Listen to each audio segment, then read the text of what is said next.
இங்கு நீ வா எந்தன் நெஞ்சில் பஞ்சம் வஞ்சம் நஞ்சே மிஞ்சும் உடல் வேறு வேறாகி உயிரை தந்தவளே நானே நாகம் நானே.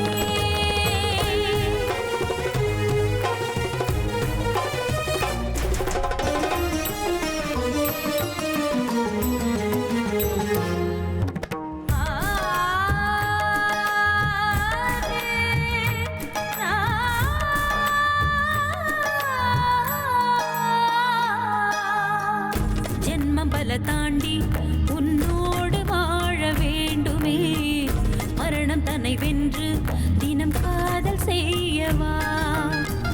நாகமணி தேடி என் ஜீவன் இங்கு வாடுதே, சொந்தங்களை நாடி உயிர் தேடி ஓடுதே. பூமிக்கு வந்த நிலவு பிறவீது சாபமா, கடமையை தாண்டும் உறவு மனமிளகிடுமா. எந்தன் நெஞ்சில் வஞ்சம் வஞ்சம் நஞ்சே மிஞ்சும் உடல் வேறு வேறாகி உயிரை தந்தவளே நானே நாகம் நானே தந்தவளே நானே நாகம் நானே.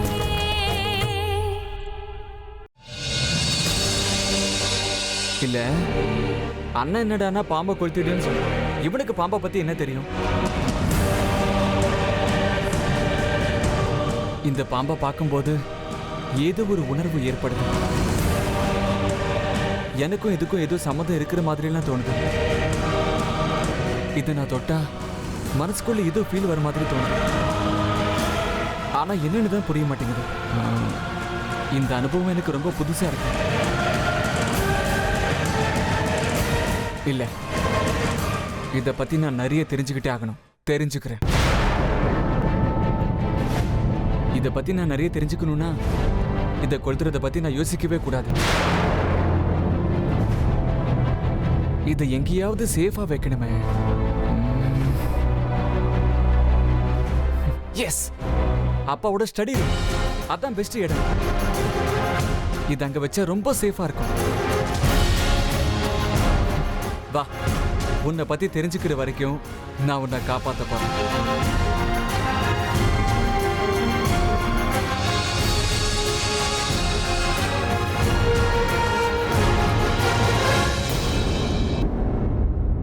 எத்தனை வருஷங்களா உன்னை பார்த்து பார்த்து நான் ஆசைப்படுறேன்.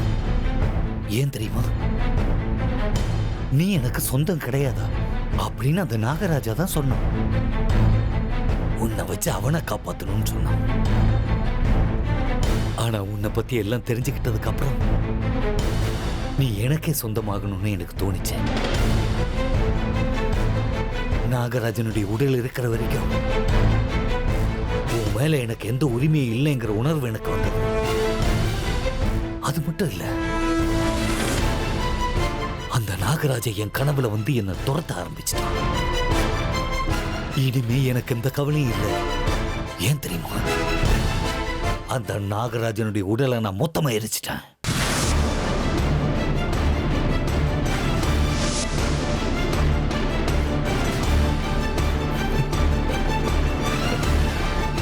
இனி எந்த விதமான தடங்களை இல்லாம உன் சக்தியை நான் முழுசா எடுத்துப்பேன்.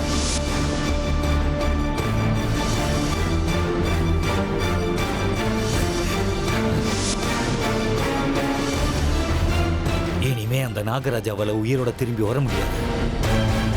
இந்த நாகமணியை சொந்தம் கொண்டாட முடியாது. இந்த நாகமணியை வச்சு நான் ஆசைப்படுற எல்லாமே எனக்கு கிடைக்கும். நாகமணி எனக்கு அதிர்ஷ்டம் கொடுக்கிற மணி. என்னுடைய அதிர்ஷ்டமணி. எனக்கு இப்போ எல்லாமே வரப்போகுது.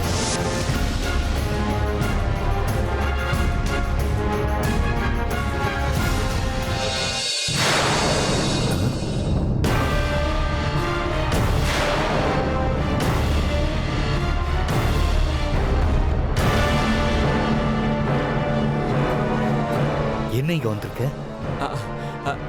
அது மனசு ஒரு மாதிரியே இருக்கு. வெளியில போறதுக்கு எனக்கு சுத்தமா பிடிக்கல. அதான் ஏதாவது புக்கு படிக்கலாம் நீங்க வந்துட்டேன். எப்பவும் ஊர் சுத்துற பையன் இன்னைக்கு வீட்டுக்குள்ளே உட்காந்து படிக்கிறேங்கிற நல்ல விஷயம். சரி, என்ன படிக்கிறியோ படிச்சு.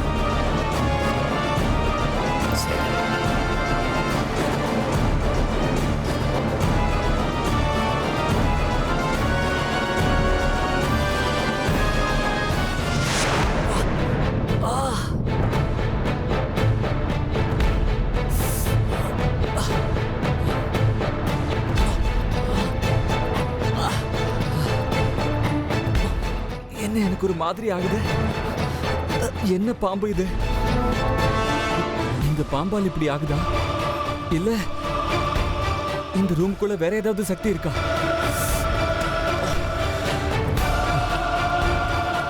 இதுவே வேணா இருக்கட்டும். முதல்ல நான் இந்த பாம்பை சேஃபா எடுத்து வைக்கணும்.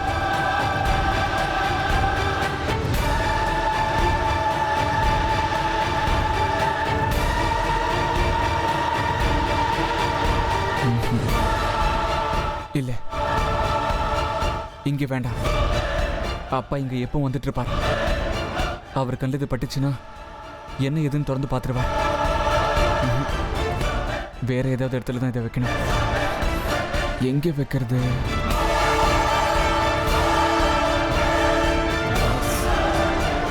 மேல வைக்கிறது தான் சேஃப்.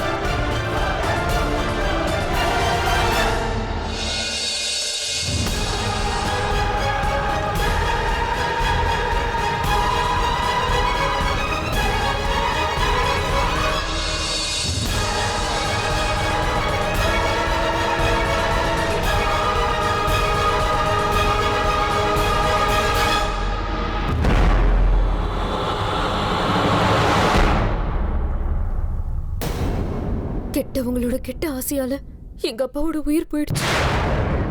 அவங்களால தான் எங்க அம்மாவோட உயிரும் போச்சு. அம்மாவை காப்பாத்துறதுக்கு ஒரு வழியாவது இருக்கு.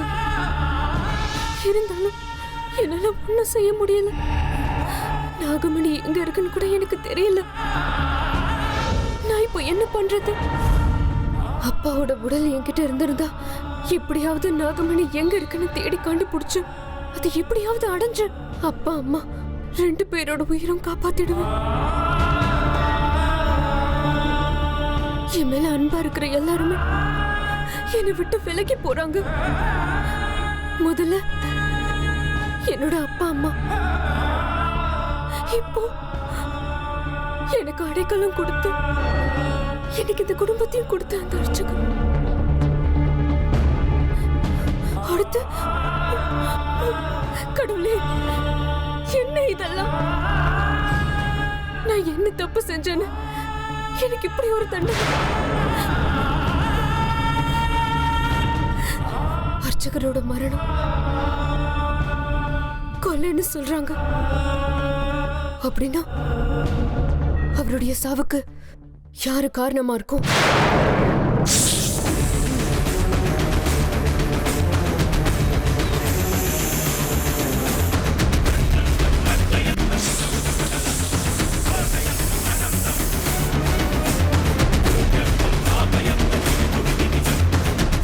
இதுக்கான காரணம் நிச்சயமா என்னோட எதிரிகளா தான் இருக்கணும். என் அப்பாவை கொன்னவங்க தான் அர்ச்சகரையும் கொலை பண்ணிருக்கணும். ஆமா, நிச்சயமா அவங்க தான் பண்ணிருக்கணும். எனக்கு தெரியும். நான் கொஞ்ச நாள் கோவில்ல தங்குனத அவங்க கண்டுபிடிச்சிருப்பாங்க. என் முகத்தை பாக்குறதுக்கு அவங்க எவ்வளவோ முயற்சி பண்ணாங்க. என்னை தேடிக்கிட்டு வந்துட்டாங்க. அந்த இடத்துல நான் இல்லாததால பாவம் அர்ச்சகரை கொண்டுட்டு போயிட்டாங்க. நான் உடனே அந்த இடத்துக்கு போயாகணும். உண்மையிலேயே அங்க என்ன நடந்துச்சுன்னு நான் தெரிஞ்சுக்கணும். நான் உடனே கோவிலுக்கு போறேன். என்ன நடந்துச்சுன்னு தெரிஞ்சுக்கிறேன்.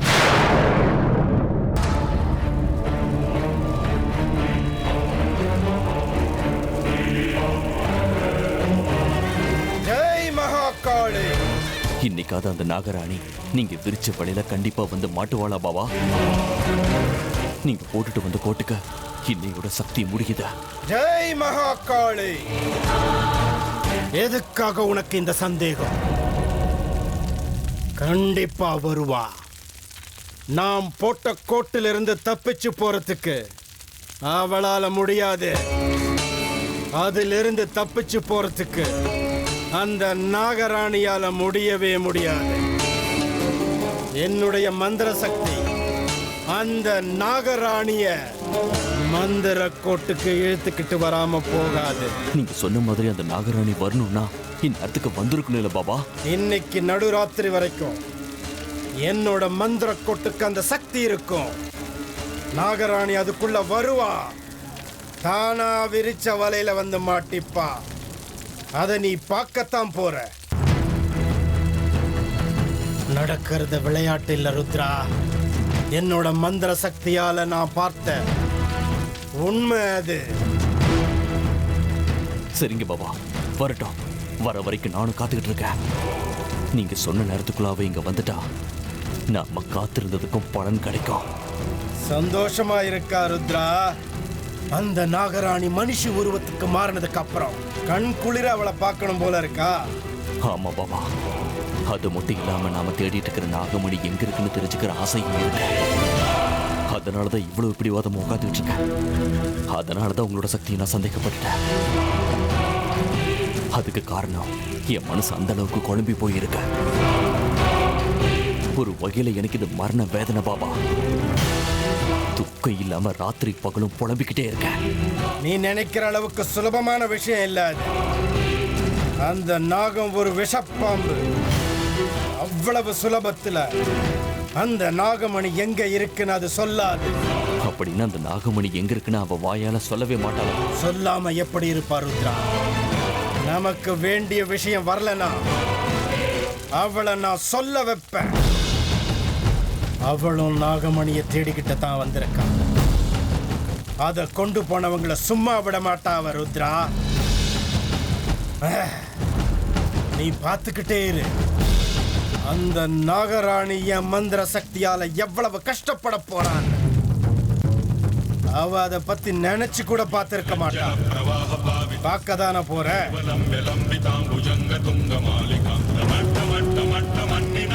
ஓம் க்ரீம் ஸ்ரீம் ரீம் ஜெய் மகாகாளி. மகுடி சத்தத்துக்கு தலையசைக்கிற பாம்பே, உடல் முழுக்க விஷத்தை வச்சிருக்கிற விஷ சர்ப்பமே, எங்க இருக்க? காலருத்ரன் ஆராதிக்கிறவன்னா நீ தப்ப முடியாது. என்னுடைய மந்திர சக்திக்கு நீ ஆட்பட்டே ஆகணும். சரணடைகிறத தவிர வேற வழி இல்ல. உன்னை வசப்படுத்துற சக்திய பலகாலம் தவம் பண்ணி நான் அடைஞ்சிருக்க. எங்க இருக்க? வா, வெளிய வா, வா, வா நாகராணி.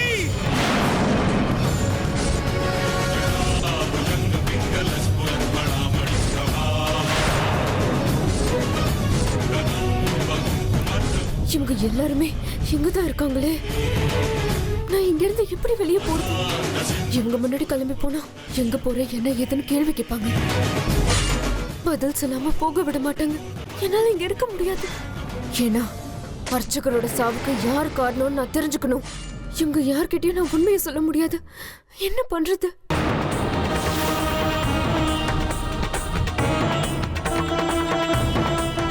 சரோஜா, அர்ச்சகர் இறந்து போன விஷயம் நமக்கே இவ்வளோ வேதனையா இருக்கே. பாவம் அந்த அமிர்தா, அவளுக்கு எவ்வளோ கஷ்டமா இருக்கும். ஆமாங்க, பாவங்க அமிர்தா, அவர் ரொம்ப வருத்தத்தில் இருக்கா. என்ன பண்றது? யாருக்கு எவ்வளோ ஆயுஷ்னு எழுதியிருக்கோ அவ்வளோ நாள் தானே இருக்க முடியும். பாவம், அவருக்கு ஆயுஷ் முடிஞ்சு போச்சு, போய் சேர்ந்துட்டாரு. அவருடைய ஆயுசு அவ்வளவு சீக்கிரம் முடியல. யாரோ வேணும்னே முடிச்சிருக்காங்க. அது யாருந்தா நான் கண்டுபிடிச்சாகணும். இதுக்கு மேல தாமதிக்க முடியாது. நான் இங்க இருந்து போகணும். ஒருவேளை கோவில்ல இருக்கிற நகைகளை திருட வந்தவங்க யாராவது அர்ச்சகரை கொண்டு இருப்பாங்களா என்ன? நிச்சயமா சொல்ல முடியலங்க. காலம் கெட்டு போயிடுச்சு. கடவுள் சொத்தியும் விட மாட்டாங்க. படுப்பாவீங்க. ச்சே. சரி சரோஜா, அமிர்தா ரொம்ப நேரமா ரூம்ல தனியா இருக்கு. நீ போய் அவ கூட இருந்து கொஞ்சம் ஆறுதலா இருக்கு. சரிங்க.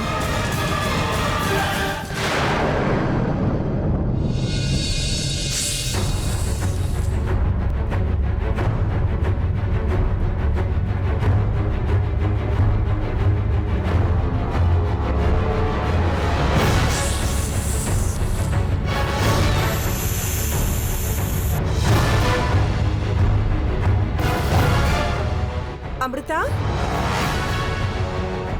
அமிர்தா,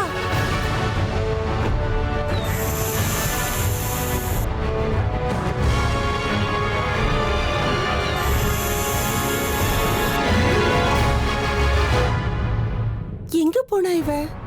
மாடியில எங்கேயுமே காணோமே. மறுபடியும் வீட்ல இருந்து எங்கேயாவது போயிட்டாளா?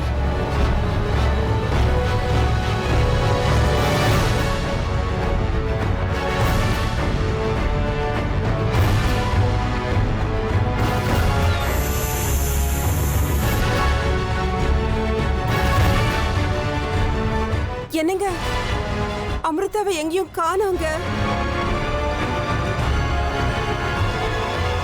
என்ன சொல்ற? நல்லா பாத்தியா?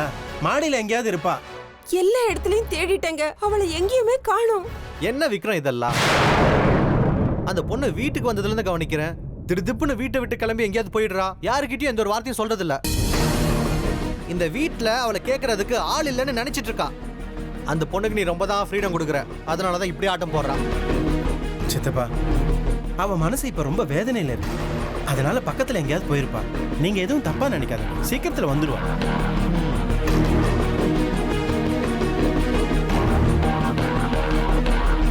கர்ணா,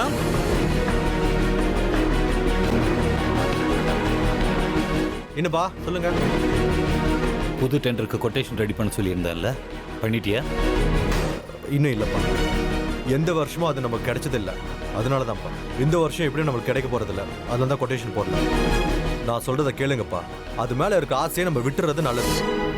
இல்ல, இந்த தடவை அந்த டெண்டர் நம்ம கைவிட்டு போக வாய்ப்பே இல்ல. அந்த டெண்டர் நமக்கு தான் கிடைக்கும். நம்ம பிட் பண்ணி ஆகணும். என்னப்பா, சர்மா கன்ஸ்ட்ரக்ஷனா? ஆமாமா, அதான். இந்த வாட்டி அந்த டெண்டர் நமக்கு தான் கிடைக்கும்னு நான் சொல்றேன். அது ஒவ்வொரு வருஷமும் உங்க கையை விட்டு போகுதுன்னு ருத்ரா சொல்லிக்கிட்டு இருந்தா. அது கைவிட்டு போகும்போதெல்லாம் நீ ரொம்ப வேதனைப்படுறதாவும் சொன்னா. அப்புறம் எதுக்கு திரும்பவும் அதுக்கே போற நீ? ஒவ்வொரு நாளும் ஞாயிற்றுக்கிழமையா இருக்காதுமா. இந்த தடவையும் கை நழுகி போகுன்னு எப்படி சொல்றீங்க? பார்த்துக்கிட்டே இருங்க. இந்த வாட்டி அந்த டெண்டர் எனக்கு தான் கிடைக்கும். கிடைக்கும்ல, கிடைச்சாகணும். இந்த வாட்டி அது எப்படி என் கை விட்டு போகுதுன்னு நானும் பார்த்தேன். நாளைக்கு நம்ம பிட் பண்ண போறோம். அந்த டெண்டர் நமக்கு கிடைக்காதுங்கிற பேச்சுக்கு இடம் இல்லை. ஐயோ, அது அப்படி இல்லைங்க. அது உங்களுக்கு தான் கிடைக்குங்கிறது என்னமோ உண்மைதான். ஆனா எதுக்கும் இன்னொரு தடவை யோசிக்கிறது நல்லதுன்னு தோணுது. என்னடா அதை இவ இப்படி சொல்றாளேன்னு பாக்குறீங்களா? ஒவ்வொரு வருஷமும் நீங்க அங்க போகும்போது உங்களுக்கு அவமானம் தான் ஏற்படுது. இந்த வருஷமும் அப்படி ஆக வேண்டாமேனு தான். நீ கவலைப்படாத ஹேமா. இந்த வாட்டி எனக்கு அவமானம் ஏற்படாது. நல்ல மரியாதை கிடைக்கும். எல்லா வருஷம் மாதிரி இந்த வருஷம் அவமானப்பட்டுருவேங்கிற யோசனையை விட்டு கர்ணா, இப்பவே ஃபோன் பண்ணி ஃபார்மை வரவழைச்சு மற்ற எல்லாத்தையும் நான் பார்த்துக்கிறேன். என் வார்த்தையில் உங்க யாருக்கும் அவநம்பிக்கை வேண்டாம். நான் சொல்றதை மட்டும் நீ செஞ்சா போதும். இத்தனை வருஷங்களா இருந்த விஷ்ணு வேற, இப்ப இருக்கிற விஷ்ணு வேற. இனிமே பார்க்க போற விஷ்ணுவும் வேறன்னு புரிஞ்சுக்க. யார் வேண்டான்னு சொன்னாலும் யார் எதிர்த்தாலும் நீ அந்த ஃபார்மை வரவழைச்சே ஆக. சொல்றது புரியுதா?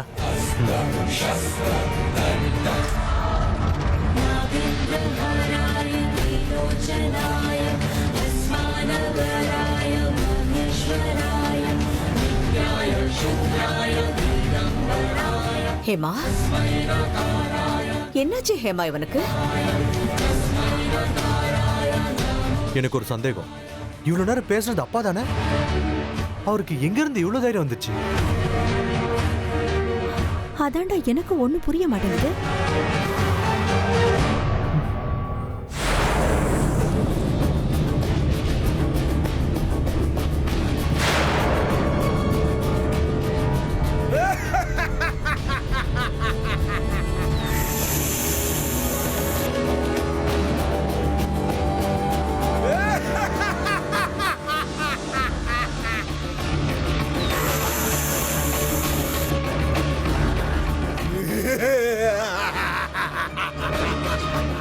ஏன் பாபா இப்படி சிரிக்கிறீங்க? வந்துட்டா ருத்ரா. அவ வருவா, வந்தே தீருவா. வராம போக முடியாதுன்னு சொன்னேனா? இப்பப்பா அவளை இன்னும் கொஞ்ச நேரத்துல எப்படி வசப்படுத்துறேன்னு நீ பார்க்கத்தானே போற. இவ்வளவு நாள் காத்திருந்ததுக்கு சரியான நேரம் வந்துடுச்சு ருத்ரா. ஆனா விதிய பாத்தியா? என்னுடைய ராகத்துக்கெல்லாம் தாளம் போட ஆரம்பிச்சிடுச்சு. அது எனக்கு சாதகமா வேலை செய்ய ஆரம்பிச்சிடுச்சு. பாபா நீங்க சொல்றது எதுவுமே எனக்கு புரியல. அந்த கோவில் கிட்ட அவ பாம்பு உருவத்துல வந்துகிட்டு இருக்கா ருத்ரா. நீங்க சொல்றது உண்மையா? நாகராணி அங்க வந்துட்டு இருக்காளா? ஆமா. அப்படின்னா நம்மளால அவளை பார்க்க முடியுமா? கண்டிப்பா அவளை பார்க்க முடியும் ருத்ரா. ஸ்ரீம், க்ரீம், க்ரீம். ஜெய் மகாகாளி.